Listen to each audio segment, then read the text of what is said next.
Hey guys, what's going on? Welcome back to my channel. This is your girl Janine. If this is your first time here, welcome. I am so happy to have you. Today we are having a blueberry mimosa with Prosecco and frozen blueberries, okay? Make sure you get your antioxidants in today.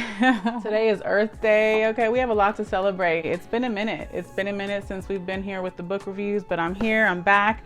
I've been getting my reading on behind the scenes. I've had a lot going on. You guys, I don't even want to beat around the bush. I'm just happy to be here. I'm happy to finally have gotten through these two books here. Today's books, we have The Book of Secrets by Deepak Chopra, Unlocking the Hidden Dimensions of Your Life. And soon after I read this, I picked up All About Love by Bell Hooks. And boy, am I glad I did. By the way, both books were purchased via an online bookstore. Not only is she family, but she wanted a space to basically represent underrepresented authors of color, okay? Black and brown authors. If you want to check out your girl, her name is Sydney. Tell her I sent you. I will also have her online bookstore link down below. If you're not reading, try to start reading. It's so good for you. It's so good for your mind. It's so good for just overall your mind, body, and spirit. So without further ado, let's get into these books. Okay, first up, you guys, The Book of Secrets by Deepak Chopra. Woo, Lord. I don't even know where to begin, okay?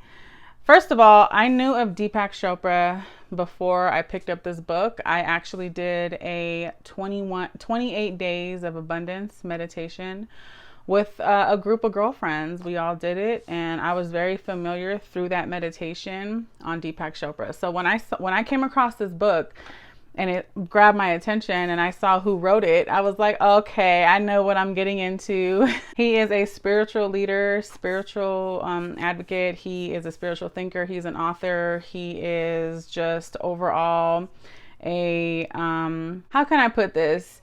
Deepak Chopra is deep, okay? Deepak Chopra is going to force me to open my mind, okay? Whether I'm ready to or not, Deepak Chopra is going to force me to open up my mind, become super duper aware of how unaware I've been my entire life, right? That's sort of the mentality I had going into this book. And I knew that it was going to be deep. I knew it was going to be heart opening, mind opening, soul expanding. If you're someone that likes to read at night, or if you're someone that gets distracted easily, I highly recommend reading this book in small doses, okay? Reading a few pages at a time. Yes, I said a few pages at a time because I found myself, first and foremost, I read this book a couple months ago, but it's all coming back to me. When I was reading this book, I cannot tell you how many times I had to reread passages, reread pages, reread chapters. I was like, Deepak. So I made it a point to reread a lot of what was said because it was information that I know I needed to understand. I needed to grasp the information that was being fed to me. It's kind of like it's a domino effect. So if you got lost in the first chapter, you're going to be lost in the second and third and fourth chapters. Does that make sense? And still, some passages I had to reread multiple times, okay? Because I was like, oh God, it's just so dense, right? Such a dense book. To sum it up, this book, he breaks down each and every secret, okay? There's about 15 of them, if I'm not mistaken. And each secret is supposed to help you unlock something that's going to propel you to your next level, to your next level of awareness, your next level of being, your next level of learning, right? Like this book basically teaches you how to unravel and how to unfold so that you're left with your purest, most vulnerable, most potent self, right? Peeling back the layers, unlocking those dimensions, right? He breaks down how to do that. Philosophies that you can apply to your life, ways of thinking that you can alter so that you can shift your perspectives a little bit, right? And understand things from a different point of view. He even has a chapter that talks about death and becoming acquainted with death, because only then can we truly learn to live, right? I mean, it gets deep. That's just a little example. With that being said, I'm going to go ahead and just randomly open up a passage that I highlighted, and I'm gonna read it and we're gonna break it down, okay? We're gonna get straight to the meat and potatoes here. On page 110 from the chapter that talks about, let me see what the chapter is called first. letting go. How to choose without getting trapped. Is that the chapter? I don't know. Oh no. Okay. The chapter is secret number 7. Okay. Every life is spiritual. That's the name of the chapter. And about halfway through the chapter, he lists emergent spiritual properties. Those being clarity of awareness, knowingness, reverence for life, absence of violence, fearlessness, non-attachment, and wholeness, right? These things he breaks down in this chapter, that if we understand what these things are and apply these sort of philosophies to our life, right, we will come out on top. We will come out better, stronger, more understanding, right? We will let go of all those things that cause suffering, right? We hold on to so much suffering, not knowing that it's a result of being fearful. Deepak has a way with words. He kind of speaks in riddles. So a lot of times you're like, is he talking to me, or is he singing to me? Is he describing a dream he had? You know, it's very much that. So if you can just sort of go into this book without any expectations and just sort of let it take you where it takes you, I think you'll have an enjoyable experience reading it. So yeah, the emergent spiritual properties, he breaks them down. For example, knowingness means being in touch with the level of the mind where every question is answered. It is related to genius, although knowingness isn't focused on music, mathematics, or other specific subjects. Your area of knowledge is life itself and the movement of consciousness on every level. Knowingness feels wise, confident, unshakable, and yet humble, right? Another example, fearlessness. Fearlessness means total security. Fear is a jolt from the past. It reminds us of the moment when we left a place of belonging and found ourselves in a place of vulnerability. The Bhagavad Gita says that fear is born of separation, implying that the original cause of fear was the loss of unity. Ultimately, that separation is not a fall from grace, but a loss of who you really are. To be fearless feels, therefore, like yourself. Woo, see what I mean?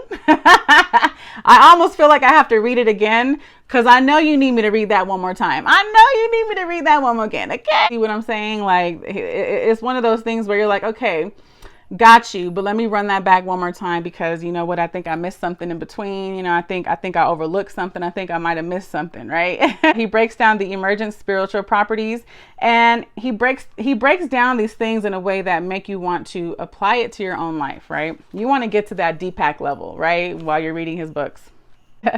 Okay. Next, from the chapter, The Universe Thinks Through You. The universe thinks through you. Secret number 11. Okay. And what did I highlight in this chapter? Amen to that. Absolutely. The universe absolutely speaks through you. All right, cool. The universe reflects the same division. On one level, natural forces need no assistance from us to keep everything regulated so that life can be sustained. Ecology is self-balancing. Plants and animals exist in harmony without knowing that they do. One could imagine a world in which nothing expands beyond basic existence, where instead creatures are reduced to eating, breathing, and sleeping. Such a world doesn't exist, however. Even one-celled amoebas swim in a particular direction, hunt for food, move toward light, and seek temperatures they prefer. Desire is built into the scheme of life, okay? So what he's saying here is that life is perfect the way it is, right? It's our own human understanding that tries to complicate things, right? We try to do too much. We try to go against the grain, and that's what causes suffering. That's what causes problems. He's saying here, and comparing it to the natural world, saying the animals just think they are what they are, and they're living free, and they're doing what they do naturally, and they're living their life according to how they know how to live their life, right? Their desire is built into the scheme of life. So what they want is natural. It's a natural feeling, right? A lot of times what we desire, we repress. So that in turn causes suffering. At this moment, you are seamlessly flowing with the cosmos. Hello. Run that back one more time. At this moment, you are seamlessly flowing with the cosmos. There is no difference between your breathing and the breathing of the rainforest, between your bloodstream and the world's rivers, between your bones and the chalk cliffs of Dover. Every shift in the ecosystem has affected you at the level of your genes. The universe remembers its evolution by leaving a record written in DNA. This means that your genes, Yes, your genes, okay, are the focal point for everything happening in the world. What? I'm that dope? I mean, I always knew, but he kind of backs it up. He breaks down why we're so dope, okay? Why we are so vital to the flow of the universe, right? They are your line of communication with nature as a whole, not just with your mother and father. So basically, he's saying that we are the universe. The universe flows seamlessly through us. And when we can encompass this in our mind and when we can really grasp what that means, we're unstoppable. Like what can we not conquer? What can we not accomplish? What is there left to learn, right? I mean, he puts these ginormous concepts, he like breaks it down into these simple ways of perceiving it, right? And it's like, wow, why didn't I think of that, right? Like, he's amazing. So we're gonna go through one more passage, you guys, and then we're gonna get into bell hooks. Okay, secret number 12: there is no time but now. Absolutely. Okay, we got to stay in the present moment at all times. Most of us take for granted that time flies, meaning that it passes too quickly. But in the mindful state, time doesn't really pass at all. There is only a single instant of time that keeps renewing itself over and over with infinite variety. The secret about time, then, is that it exists only as we usually think of it. Past, present, and future are only mental boxes for things we want to keep close or far from us. Oh, yeah. Why didn't I think of that? And by saying that time flies, we conspire to prevent reality from coming too close. Ooh. Is time a myth we are using for our own convenience? I think so. What people call the now is usually the disappearance of time as a psychological obstacle. When the obstacle is removed, okay, you are no longer burdened by the past or the future. You've found the mindful state and happiness too, the kind that needs neither words nor thoughts. What makes time a psychological burden is ourselves. We have convinced ourselves that experiences are built up over time. So yeah, he's basically saying like yesterday doesn't exist. Tomorrow doesn't exist. What exists is right now. And is it a psychological perception or is it real? Is time really a thing that we can grasp and grab and really feel, right? When you think about it, if clocks didn't exist, what would time really mean? That's what he's saying. If clocks didn't exist, or at least this is how I'm perceiving it, how would we know what time is? How would we move, right? We would obviously use the cycle of the sun and the moon, right? Darkness and light. That would be our only indicator of, okay, now it's nighttime. Now we do this at night, or vice versa, right? However, he's saying that, time is something that we need to settle in, right? Because if it is always passing by too quickly, what are our lives? Do our lives have any meaning, any purpose, any substance, right? So there's a little sneak peek into Deepak Chopra, you guys. Again, I didn't want to give away too much. Just know that if you're ready to level up, okay, as they say, get you some Deepak Chopra. Even if it's not this text, I think he has like 50 something books. I follow Deepak on Instagram. He is always sharing amazing content that you can apply to your life every single day, you guys. Deepak Chopra is something that I consider divine intervention. Anytime I come across a text like this, it's a sign from above that I need to read it. And it was aligning with me, like this book, I read it at the perfect time on my own life and journey. It came at the perfect time. So I was ready to receive the message. Does that make sense? So if you're getting into Deepak Chopra, make sure you are ready to receive whatever message is inside. And I guarantee you that you will enjoy it and you will feel different and come out a stronger, more wiser, more leveled up person, right? Deepak Chopra. Yay! Now we're going to move on. Part 2, All About Love. One and only All About Love by Bell Hooks. I just need to say that this book should be a requirement in high schools, in colleges. I need to see All About Love in every college curriculum, okay? No matter the age, race, gender, I don't care where you come from, you need to read All About Love by Bell Hooks.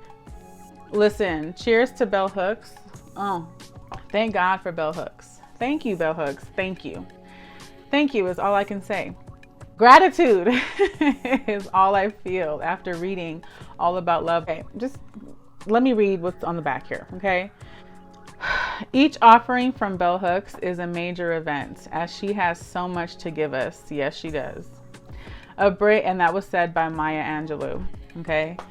And the Toronto Sun says, like love, this book is worth the commitment. Ooh, that's the one right there. Like love, this book is worth the commitment. And I'm going to use that sentence there because what I got from this book is that love is not what we think love is. Love is not something that we can necessarily put our finger on, okay? When we think of love, what's the first thing that comes to your mind? And this book breaks down the 10 other things, right, that come to her mind about love. And so she breaks down these things, these factors of love, these layers of love, right, that we really didn't even know existed as love, if that makes sense, right? Our lack of loving, our lack of understanding what love is, our lack of experiencing love is the underlying root cause of all suffering and all demise. That's basically what the book is saying. And she sort of gives us the recipe to unlock the hidden dimensions of love, right? Very similar to Deepak Chopra, The Book of Secrets. I feel like this book here is all about the Book of Secrets of love, right? Essentially, she makes us aware of love and makes us understand where in our own life we're lacking love, right? It's not just a romantic aspect. It's a family dynamic. It's a culture, right? It's a philosophy that's losing its intensity and losing its meaning and losing its value because of how society is evolving, right? We are losing ourselves because we are not loving. And that's as simple as she puts it. The world is dying because we're not loving. We're not loving, right?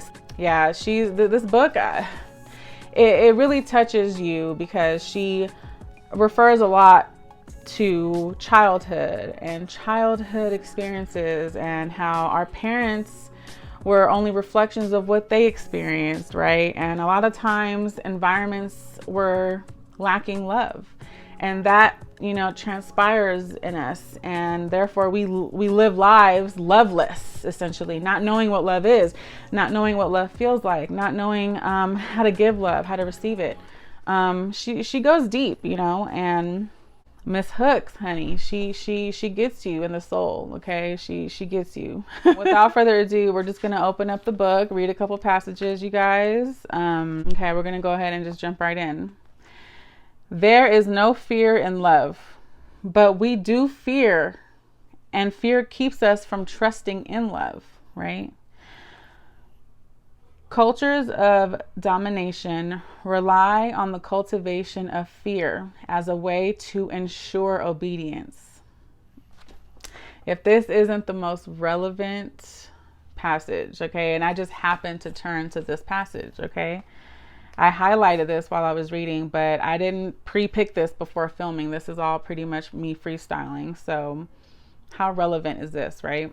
Cultures of domination rely on the cultivation of fear as a way to ensure obedience. In our society, we make much of love and say little about fear.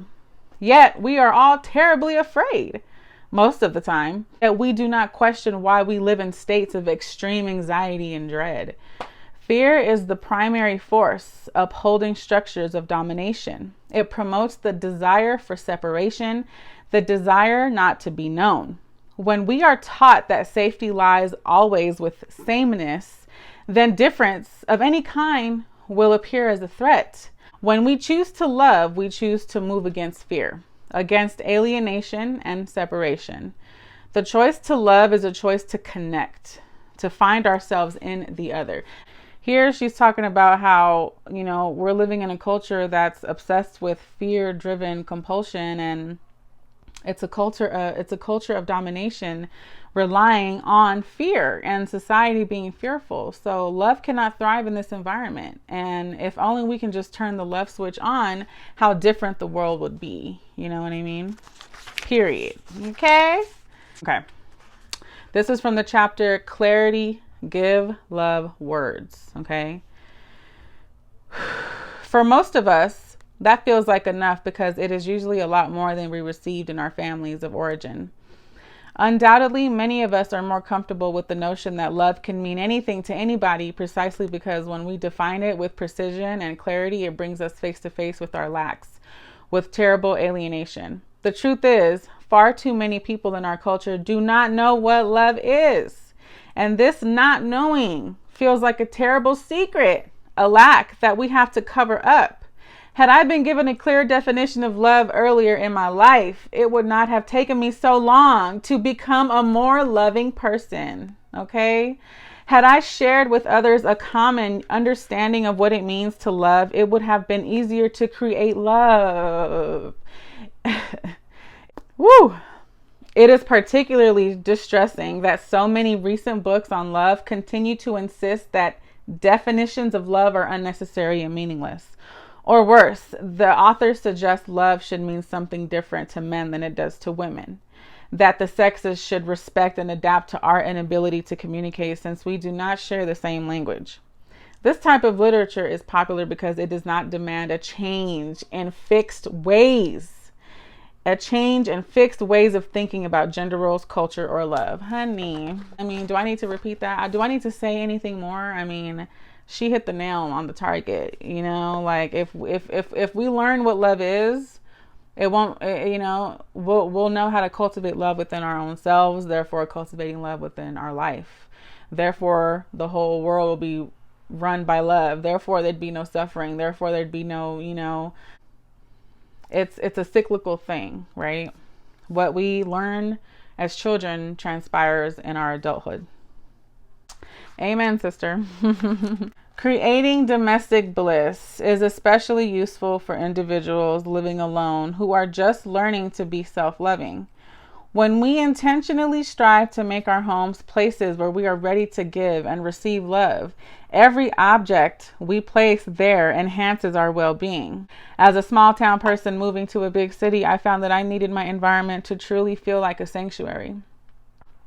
It is amazing how much stuff you can just let go of. So she's basically saying that you got to create the love that you're missing in your life. You have to create in your environment, essentially. But yeah, she's saying create that domestic bliss, honey, because only then can we receive love. If we're living in a loving environment, we are clear with what love feels like and what we want love to feel like. So we are going to live our life according to how our environment shapes us. Amen. I can go on and on about Miss Bell Hooks, but all I'm going to say is that love is so important, you guys. And how do we know what love is? Well, do we know what love is? Is love a feeling? Is love a way of life? Is love a lifestyle? Is love a concept? Is love an emotion? What is love, right? Is what love is for me different to you and what love is for you? Do we have the same understanding? Probably not, right? We all come from different backgrounds. We all have different understandings of what love is. And if we can all come to the understanding that love is just who we are, right? Love is who we are. If we can come to that understanding, and I think that's the overall message that Miss Bell Hooks was trying to convey, is that we are love. Honey, that one love, that one heart, we are all in this together, right? We are creatures of the divine. We come from a special place. We are, like Deepak Chopra said, the universe moves through us. We are vessels of the universe's magic, right? We are representations of God, right? In human form.